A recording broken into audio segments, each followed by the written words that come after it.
नमस्कार बच्चों, कैसे हैं आप लोग। बच्चों, आज मैं आप लोग को काव्यांजलि का पाठ 4 सुमित्रानंदन पंत जी का जीवन परिचय पढ़ाऊंगी।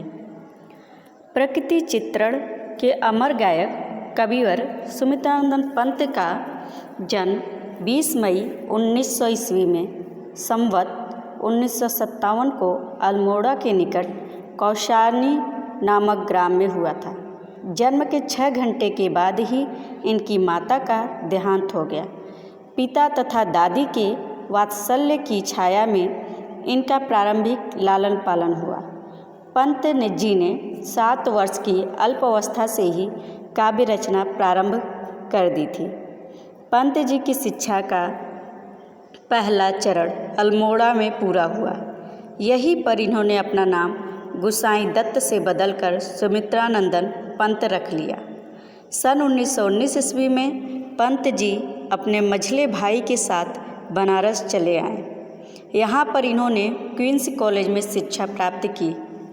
सन 1950 ईस्वी में ये ऑल इंडिया रेडियो के परामर्शदाता के पद पर नियुक्त हुए और सन 1957 ईस्वी तक ये प्रत्यक्ष रूप से रेडियो से संबद्ध रहे। सरस्वती के इस पुजारी ने 28 दिसंबर 1977 ईस्वी संवत 2034 को इस भौतिक संसार से सदैव के लिए विदा ले ली। साहित्यिक परिचय। छायावादी युग के ख्याति प्राप्त कवि सुमित्रानंदन पंत 7 वर्ष की अल्पायु से ही कविताओं की रचना करने लगे थे। इनकी प्रथम रचना सन 1916 ईस्वी में सामने आई। गिरजे का घटा नामक एक रचना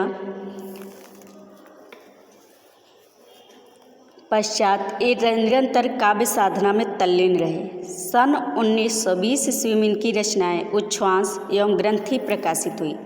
सन 1921 ईस्वी में इन्होंने महात्मा गांधी के आह्वान पर अर्थात बुलाए आने पर कॉलेज छोड़ दिया और राष्ट्रीय मुक्ति आंदोलन में सम्मिलित हो गए, परंतु अपनी कोमल प्रवृत्ति के कारण सत्याग्रह में सक्रिय रूप से सहयोग नहीं कर पाए तथा सत्याग्रह छोड़कर पुनः काव्य साधना में तल्लीन हो गए। इनकी रचनाएं या कृतियाँ बीड़ा 1919 ईस्वी में, ग्रंथि 1920 ईस्वी में इन्होंने लिखा था, पल्लव 1926 ईस्वी में, गुंजन 1932, युगांत 1937, युगवाणी 1938, ग्राम्या 1940, स्वर्ण किरण 1947, युगांतर 1948, उत्तरा 1949, चिदम्बरा 1958, कला और बूढ़ा चांद 1959, लोकायतन आदि की रचना की।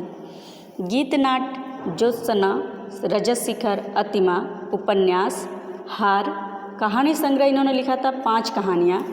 इनकी भाव पक्ष जो थी वह सौंदर्यपूर्ण थी। प्रकृति, नारी, कला, सौंदर्य आदि के प्रति प्रकृति के का वो एक चित्रण करते थे।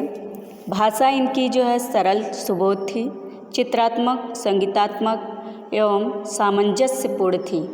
शैली इनकी जो थी वह लाक्षणिकता, प्रतीकात्मकता, ध्वन्यात्मकता, चित्रात्मकता आदि थी। हिंदी साहित्य में स्थान। पंत जी असाधारण प्रतिभा से संपन्न साहित्यकार थे। काव्य के भाव एवं कला दोनों ही क्षेत्रों में ये एक महान कवि सिद्ध हुए। ये युग दृष्टा और युग दृष्टा दोनों ही थे। छायावाद के युग प्रवर्तक कवि के रूप में इन्हें अपार ख्याति प्राप्त हुई। उम्मीद करती हूँ बच्चों कि आप लोग को यह वीडियो ज़रूर समझ में आया होगा। धन्यवाद।